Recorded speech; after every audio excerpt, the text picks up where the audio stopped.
means when a child is at home, the homestead, their infant school, kindergarten, their values, we don't give attention.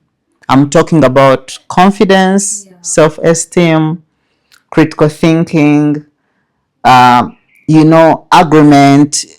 Do you do what you say you're going to do? And even being a teacher, that's where schools are going wrong right now. Everyone wants to make money from parents. They are squeezing you left, right, center. When you're in the school, you're receiving bills you don't understand. That's medical bill, infirmary. You're like, my kid has never fallen sick in school. You still have to pay. There's non-negotiable fees. You're not allowed to think for yourself, yes, some things like mathematics, there's principles to it. Algebra. Yes. 1 times 1 is equals 1. But why can't our education system have someone who can say 1 times 1 is 11 and they'll try to critically try and convince you as to why this is how I got my 11. If we had more of that, I feel all right, good morning, good evening, good afternoon, depending from how or when you're going to catch this episode. Welcome to yet another episode of Off the Record on nowhere else but Captain Creative. My name is Sarah and I'll be your host tonight. And in the house, I have wonderful audience with me who will introduce themselves. Let's say ladies first. Today's introduction is going to be a bit different. So I believe you've met Tochi on our first episode. And today, it's her second time appearing. But last time, Tochi told us about the meaning of her name, which was absolutely amazing. So in case you don't remember, let's call her Praise God Praise, because she's actually called Praise, Tochi. And Tochi is Praise God.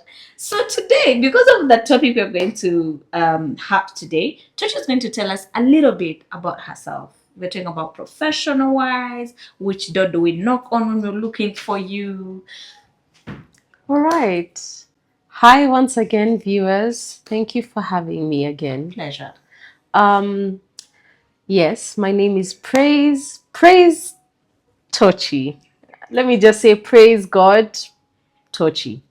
I am a creative. That's what I would like to put out there before anything. So being a creative to me means that I'm very fluid in the career world. You can find me in videography, you can find me in fashion design, you can find me in interior design, you can find me in landscape design. Literally anything that's considered creative, it's just out of the box. You have to use whatever you can think of to create a vision out there for people to see.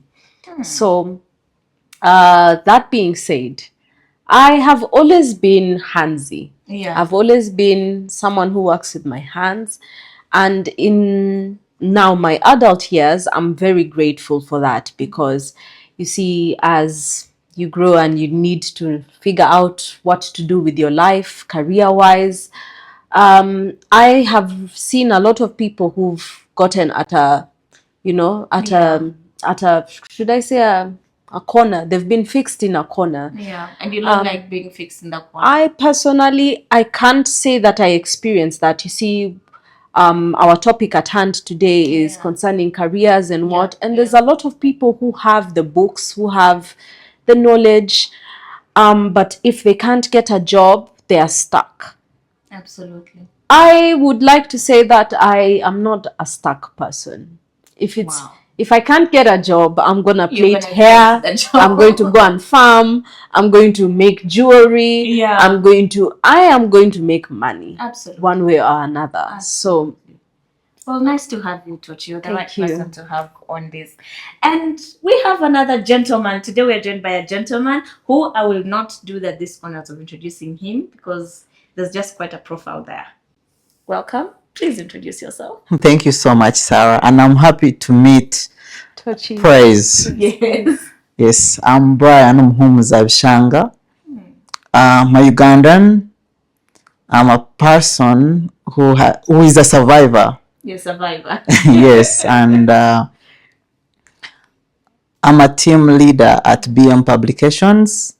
We support busy clients, individuals, organizations, businesses, but also I'm a learner in life. So it's an honor to meet you guys, and I'm looking forward. Thank you for joining us, Brian. Well, ladies and gentlemen, our conversation today is going to revolve around opportunities and qualifications. Okay.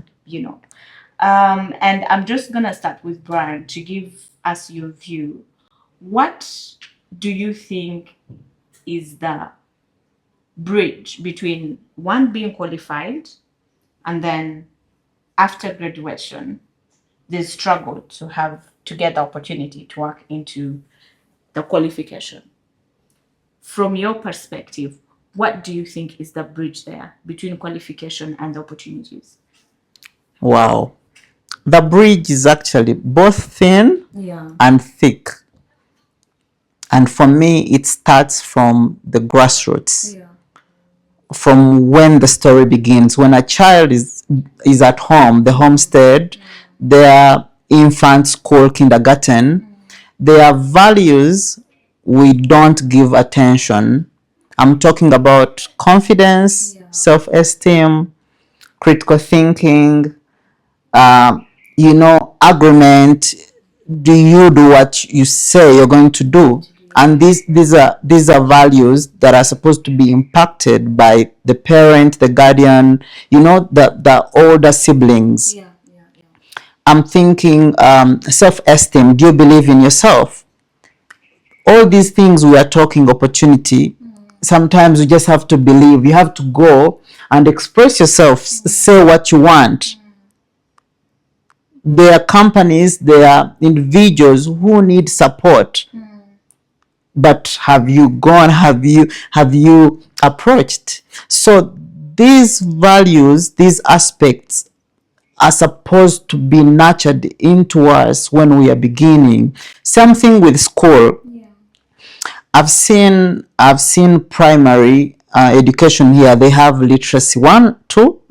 So if we can find a way to throw in such kind of into our education. So I think even with opportunity and all these resources that we are fighting for, it should be easy. Communication.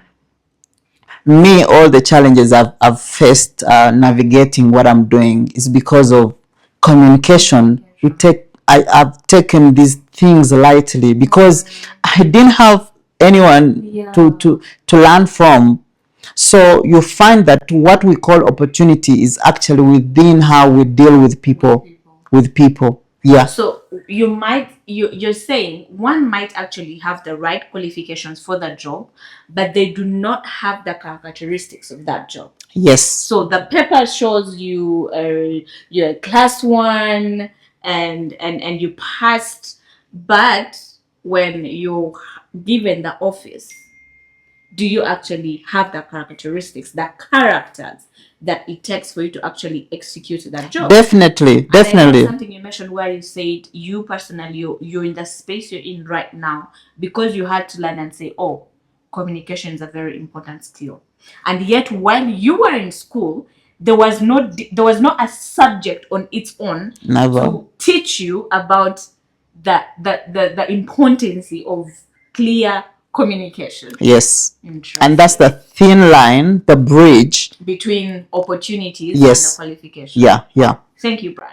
Tochi, what is your take on the bridge? What do you think is the bridge between there is this person greatly qualified, and then after campus you find stories online of I've spent the last 5 years looking for a job and yet I am a master's degree graduate in lands and surveying or lawyer, or what do you think is the struggle? Like, what is the problem? Why is it that people live in campus but then after that life, instead of life starting, it's like it has you get to a whole stagnation point. I'd like to believe that first of all, when people go through school, they're not prepared for the potential of not getting jobs. Yeah. There's that potential, there's that probability. you getting your papers is not an assured fact that you will actually go and get a job. And when now people go out there, they start to realize that, by the way, in some companies, there's people who have some certain jobs and they joined those companies or organizations without any papers whatsoever, and they've risen through the hierarchy in the organization. Now, the whole time they've just been learning practicals.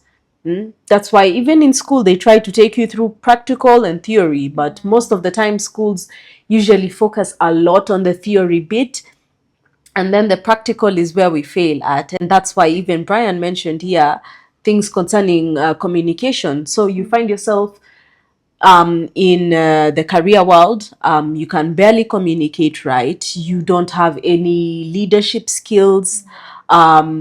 And even if you're, let's say, not to be a leader, let's say you're to be part of a group, you cannot work hand in hand with people. Yeah. Some of these people who complain about the lack of jobs have had the job opportunities, but have not even managed to maintain it long enough. You keep a job, and also with our generation, people don't want to stay in organizations long. We don't have stories that, oh, I've worked here 10 years now, 15. That sounds ridiculous for people of our time. You want to stay in a job for like a year, 2 years, 3. So we have that problem a lot. We don't have the patience to stay to stay and learn and marinate in everything that you actually need to know. I feel like that is one of the issues that graduates do face, and they might not be realistic with themselves in the first place. Like, actually, why do I lack a job right now? You have to sit and critically think and analyze your whole problem. Yeah. My issue is I'm educated, I don't have a job. Why? Have I gone to look for jobs and failed? If that is the case, then why am I failing to find those jobs? Is it that every job comes with nepotism? You need a connection here and there. Is that the case then? Then do I need a connection also? That's how we can solve problems. And that also comes with critical thinking, which is not necessarily trained. You find people find themselves into problems and they cannot find how to get themselves out of them. So some of those issues are what I feel like people face a lot in today's time. That's why you will find a whole graduate complaining about the lack of jobs. something to do. And even for the fact that you've gone all the way from primary school to university, by the time you're in university, you should be able to think of how to fend for yourself. That goes to show you how much school sometimes is just producing working bees. Let me call them that. You're just produced to be part of a society and find your place within. But we hardly have people who dare to be different and dare to try, and those who do, they are also discouraged in their own way, one way or another. That's that's actually interesting, because for me, my perspective on the question of what is the bridge, I feel, one, it is the education system that we have as a nation. Now, please note that we are speaking from a perspective of being Ugandans. We are born here, we have studied here, we're working here, we are getting so we are speaking from a perspective of being Ugandan. And with that in mind, one, for me, I think the first issue should be the education system we have.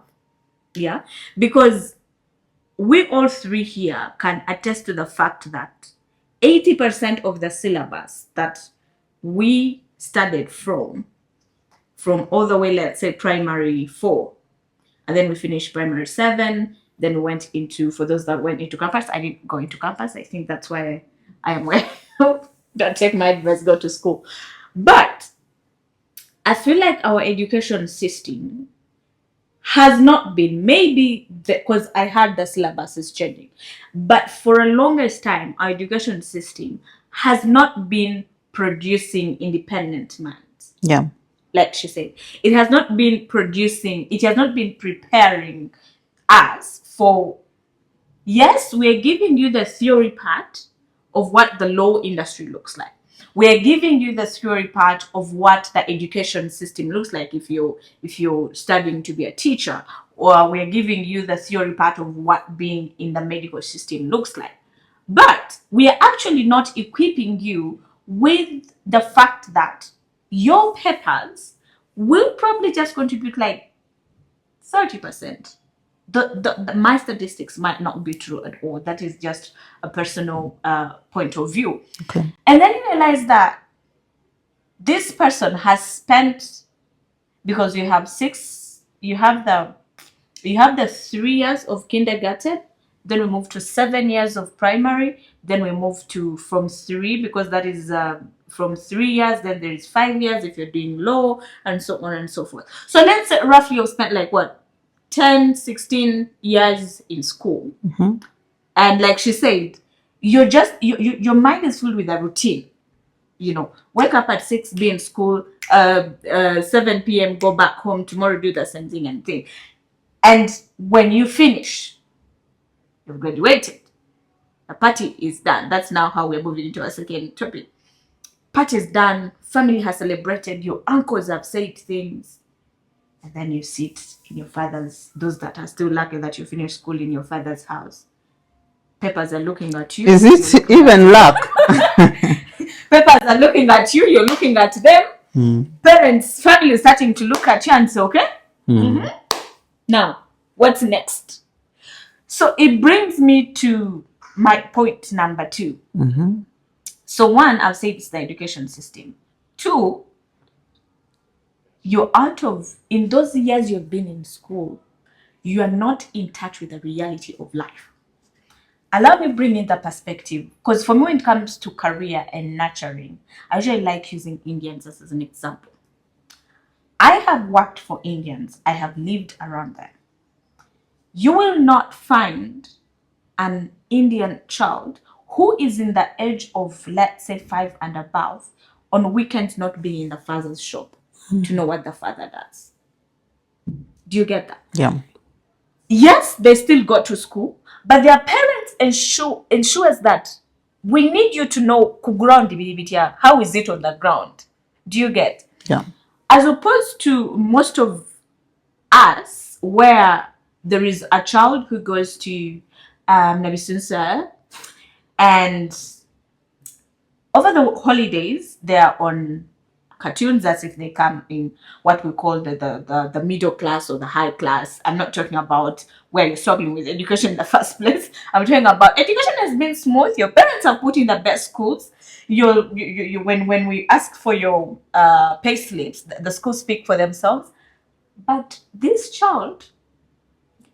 young man who has moved out of school has no any understanding or idea whatsoever of what actually happens in the economy. But in the university, they were doing something to do with economics and what have you. Yeah. Now you find that the time when they now have to connect to the world, they're up and about looking for jobs. And let's also come to my third point of saying, we're in a time where organizations are starting to care less about the class you got in your degree to what do you know, what do you bring on the table? Do you have any knowledge of the thing that you studied? So, do you guys think that it is hard time both to parents, teachers, that these students, as they are, because at school there are those the schools that have motto like education is the future, because I feel like where we are going, that saying is starting to be more or less just a beautiful metaphor. Education is the future. But do you guys think to avoid this stagnancy after campus or after an institution, it is time for parents and schools to introduce the reality of what is in the field? My suggestion, if there's any teacher that will ever come across this, I feel like the minute a child reaches primary 5, that child's brain should start being channeled to what is their potential? If you have seen a child that has a potential to be a creative, like Tochi, Yeah. does the school provide enough tools and empower this child that in the creative path you're in, these are jobs you can create and these are jobs you can find? Yeah. Because I also don't think there's that separation, because we just go like do history all through, do science all through, then when you reach campus, if you want to be a politician, go do political science. If you want to be a lawyer, go do this. Do you think it is time that schools and teachers start introducing these children, these young adults, to the reality of what is in the field, what is on the ground before you get there? Brand, I'll start with. Absolutely. The reality check is inevitable. Today we have social media. We are all availed with the knowledge. We actually know what to do. Even when you're scrolling the algorithm, we see all these things, but then the action. Then also I feel like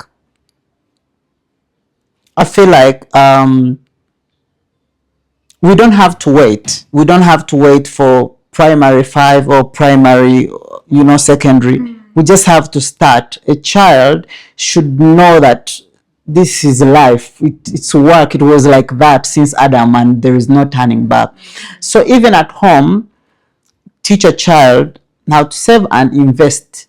Yeah. When a child is given, a gift or, a souvenir, you show them the price of saving and investing. So that way it grows with him. Even at campus, they will have that entrepreneurial spirit that they are studying, but they have something within their passion or, going on already. So that even at the time of graduation, when they are done with campus, they already have something to start with. Absolutely. And then also, we should also embrace creative entrepreneurship. There is a lot we can do with content. We can use content marketing to advertise and market what we are doing, irrespective of any field. Yeah. So I feel like what we could do is still nurturing civilization and awareness. So I really appreciate content creators who put such platforms of, discussing social issues, the reality, not white collar. I don't think.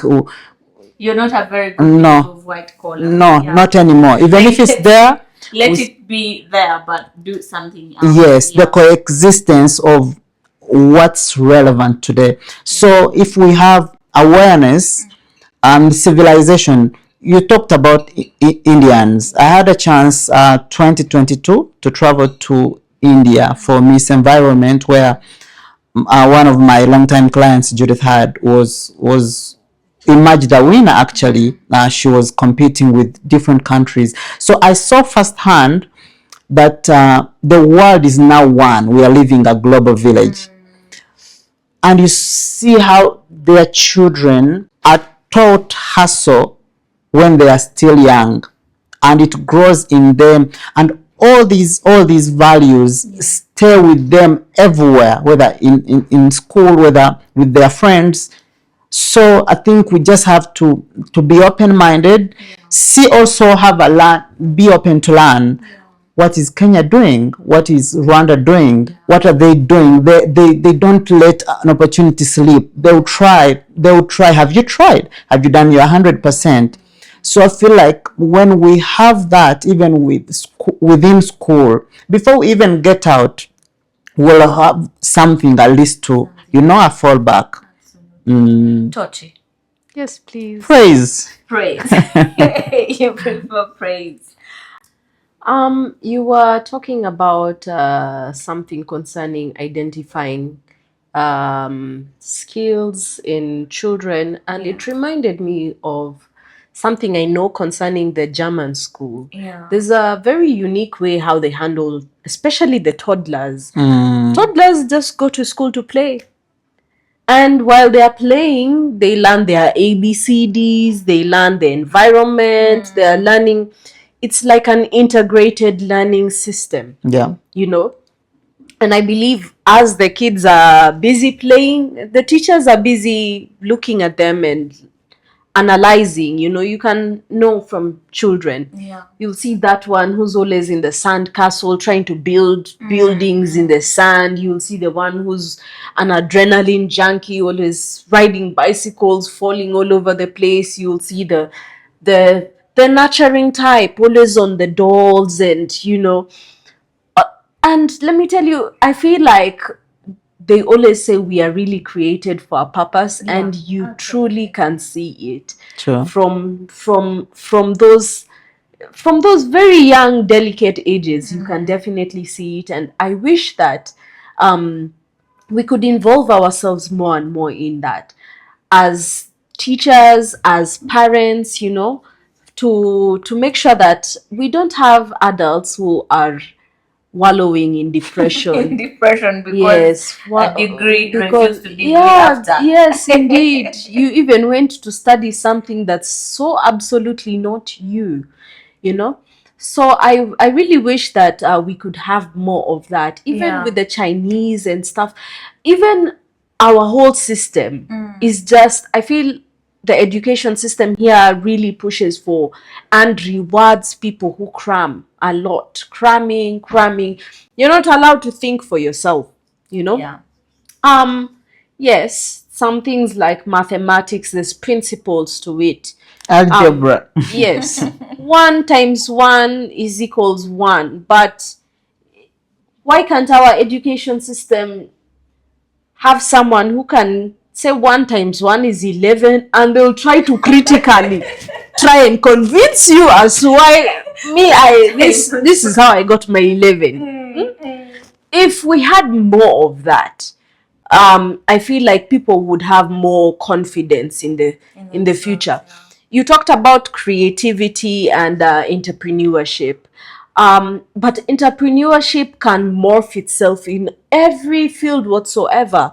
I can go and study medicine and figure out how can I make money from this, but at the same time there's some areas that are a bit tricky. There's some fields that you go into, and I believe that your end goal is not making money. That's another thing I feel like school does not teach people. We are just so much, everyone is pushed into career, make money, but by the time I'm trying to be a doctor, my end goal should not be money. By the time I'm trying to be a lawyer, my end goal should not be money, unless I'm doing corporate law. Yeah. By the time there's some fields that you enter, and it's more of you genuinely wanting to help people, help the masses.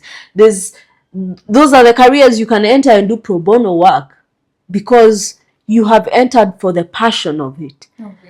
Even being a teacher, that's where schools are going wrong right now. Everyone wants to make money from parents. They are squeezing you left, right, center. When you're in the school, you're receiving bills you don't understand. That's medical bill, infirmary. You're like, my kid has never fallen sick in school. You still have to pay. There's non-negotiable fees. So I feel like that's one thing we also don't identify within ourselves. Yes, we live in a capitalist world right now. We cannot live with money. We cannot live without money. We cannot breathe without money. But I feel like people should be encouraged more and more to be passionate. Yeah. And if you're passionate, they say you will always eat. As long as you're passionate, this world will never fail you one way or another. Because then passion comes along with the brain. Passion comes along with the Mindset, brain. yeah. Mindset. So we move into our almost last segment of this conversation.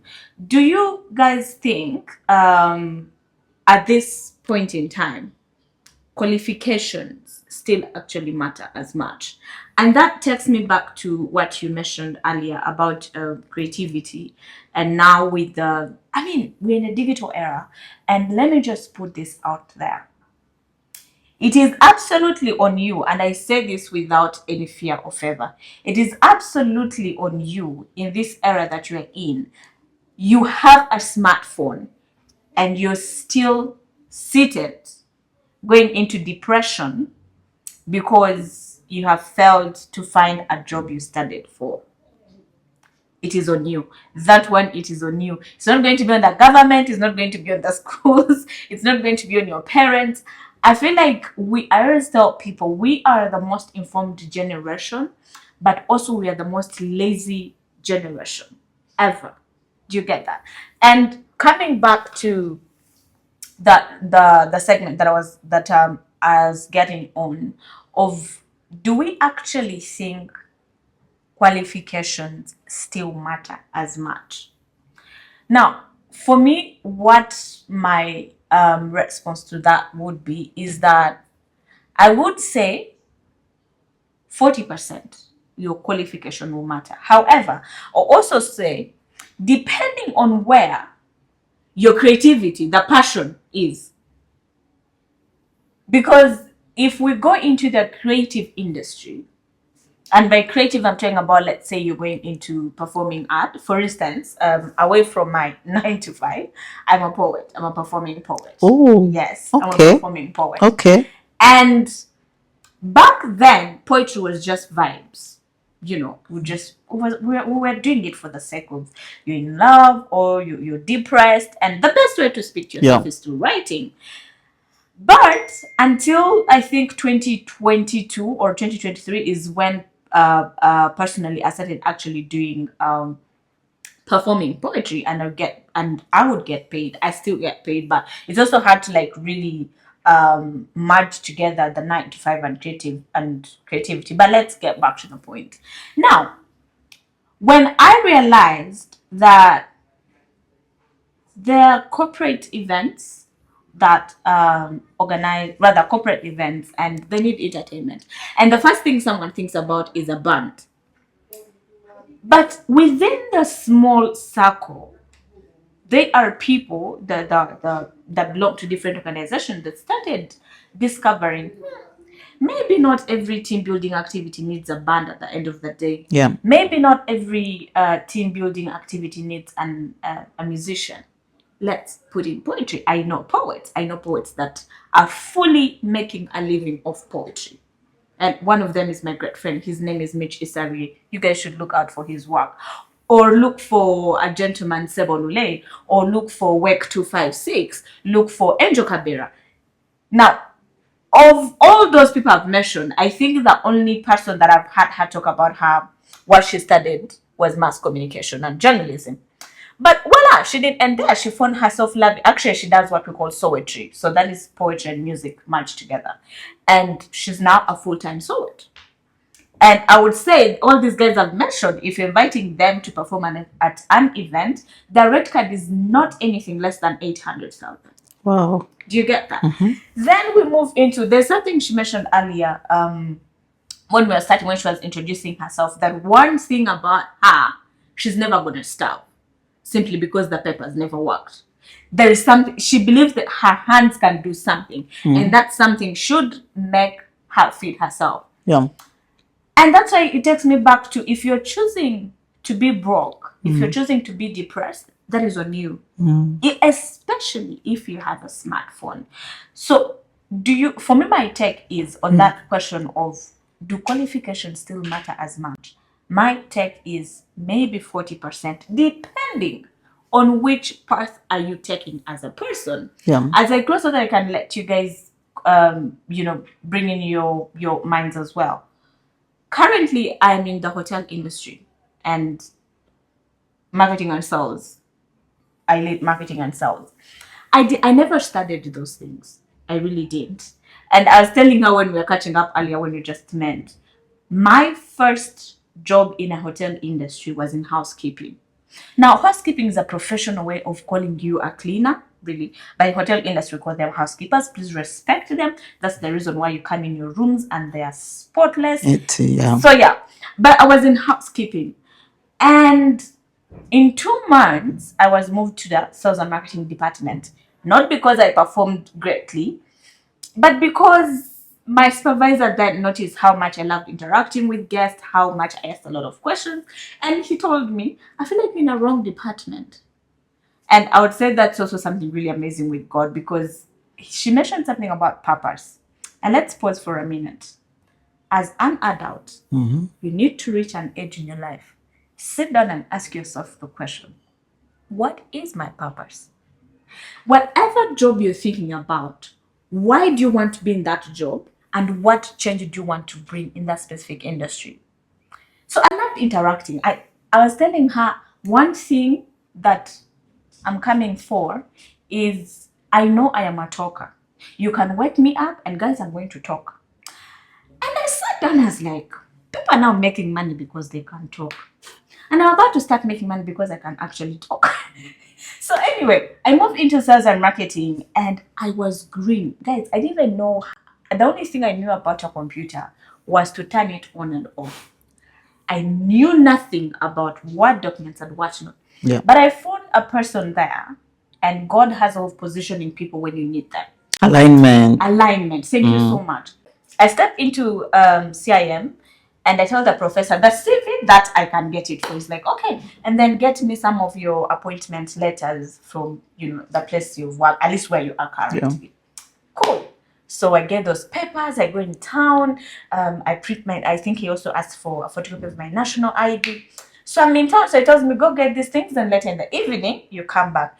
So now when I'm moving in town here and then, I ask myself, do you know what you're stepping into? That's now me having conversation. I was like, I don't, but there is always a way. Because the Bible tells me where there is a will, there is a way. Amen. So we get the papers. I come back. I present it to him. I think my file was the smallest because it had the photocopy of my national ID, a recommendation letter, and a one-page CV. No, I remember sharing with one of my friends the CV is like, you all this time you've worked these jobs and you only have one. So that's now when my friend Ponza asked me, wait, how far did you study? I asked them, what did you think? Like, I thought you'd graduate or something. I'm like, okay, that's good to know, but we'll come back to that. Yeah. And later that evening, the professor tells me, we have never admitted any marketers because people that you're going to meet in the class, they are either there because they qualify to be there. That means whatever papers, documentation that Chartered Institute of Marketing requires, they have them. Or they are either directors of big organizations or board members. You are going to be the first student in your class that is there for passion or eager. I don't know why you're here, but I believe in you. This is a man who met me for the first time. It's like, don't disappoint me. There's something about you. So I asked him, I'm like, Mr. Ben, does that mean I am allowed to be? Because like, orientation is to that at 6 p.m. And I sit in this class for my first 1 week. For the life of me, I've never felt like I do not belong like that day. Yeah. Because people introducing themselves brand with, I am the MD of Stanbic. I'm the head of marketing of this and this. I work with this organization, this and this. Then there was me who just stood up and like, hi, my name is Sarah and I love marketing. That was my introduction. Oh yeah, lo and behold, I was among the best performers because in my level 3, so it's level 3, level 4, then you do level 6 and then final level 7. And congratulations. Thank you. But when I sat in that class, it connected to what my boss used to tell me. I don't care what your history is. I care what you want to change. And here I am. And I still hold on to my purpose of, I chose this career, this industry to be specific because one, I love customer service. I simply just love serving people. I simply just love watching someone walk into a hotel that I'm part of and they go and sit down and write that review on booking.com or wherever. Or even just because we already say in hospitality, it's like a hospital. We're not just here to give you great food and beds and what, but it's the experience that matters. So I told you guys I can be paid to speak all day. And you're doing well at it. Ladies and gentlemen, as we give our parting shots, I'll start with you, Brian. For a student who is in university, Okay. a student who is in their high school, before they get excited or as they get excited about the degree, what is that thing that you wish somebody told you and they're lucky because you're going to tell them, as far as opportunities and qualifications are concerned? But most importantly, you are dealing with like companies that do, individuals that are busy with their lives, you handling profiles, you doing itineraries for people, you're into the creative space, the marketing space. What is that one thing that you wish somebody told you? Wow.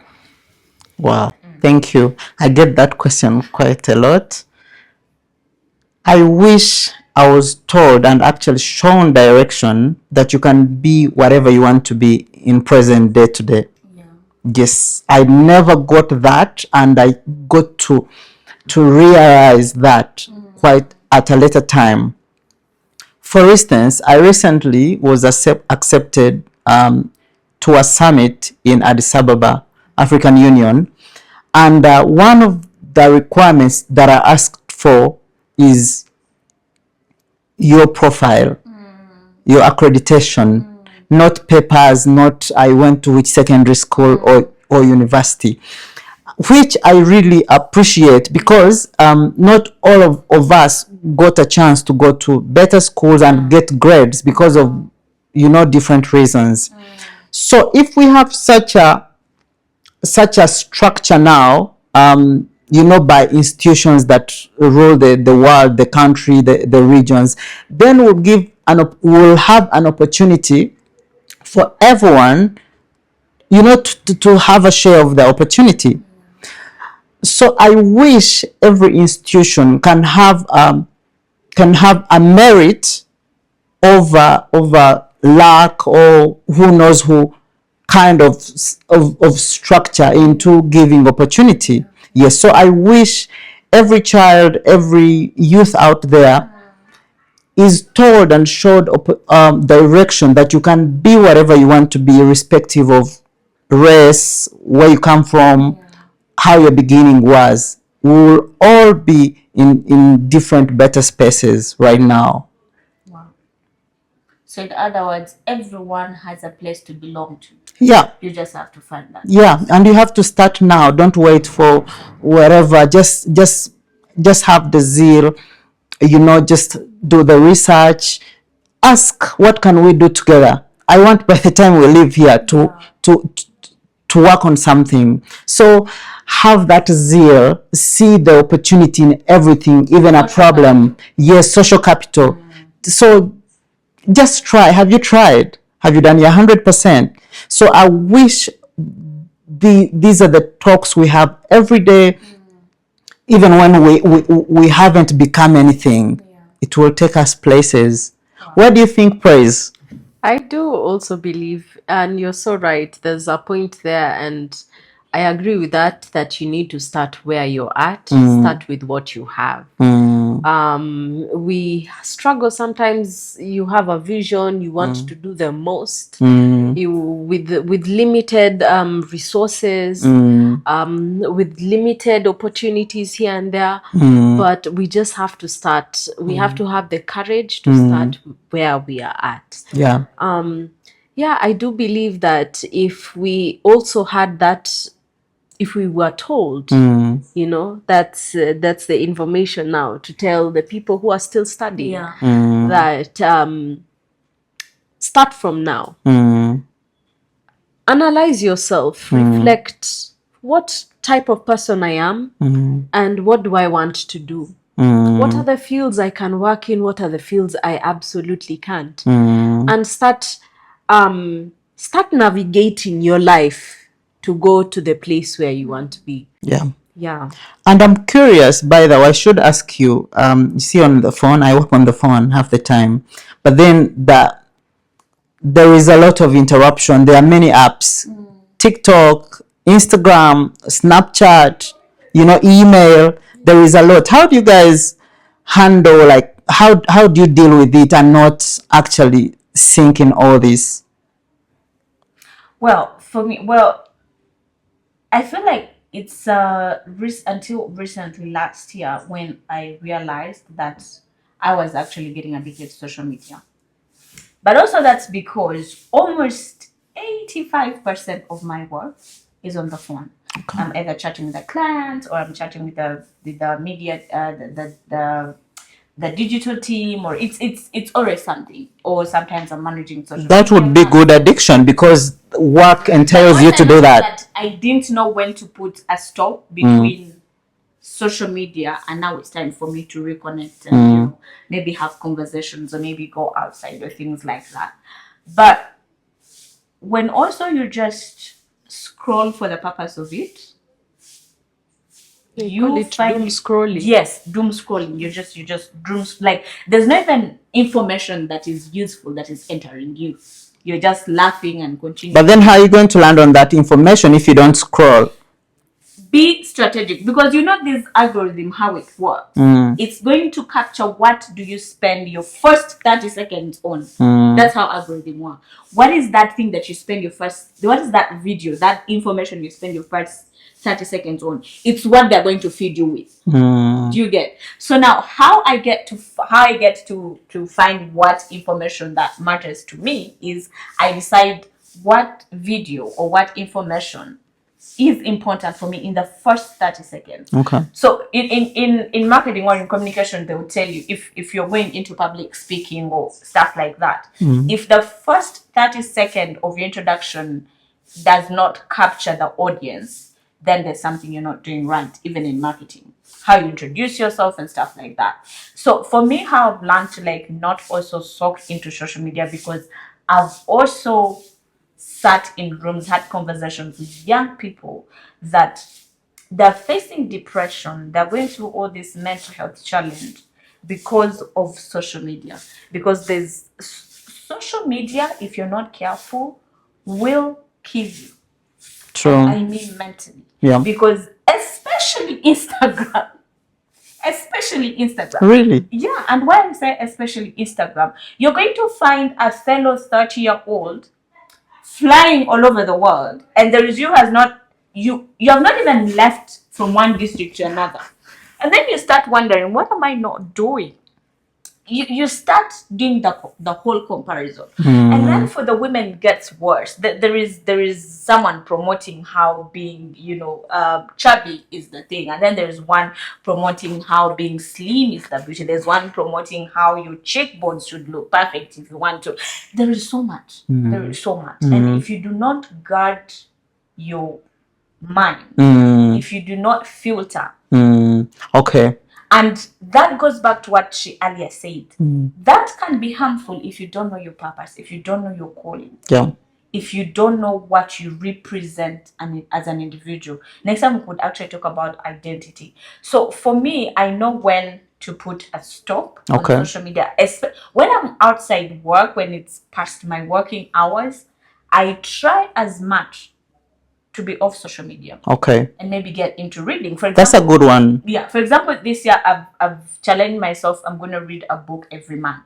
And well, I failed in Feb because the book I started with in January. You relapsed.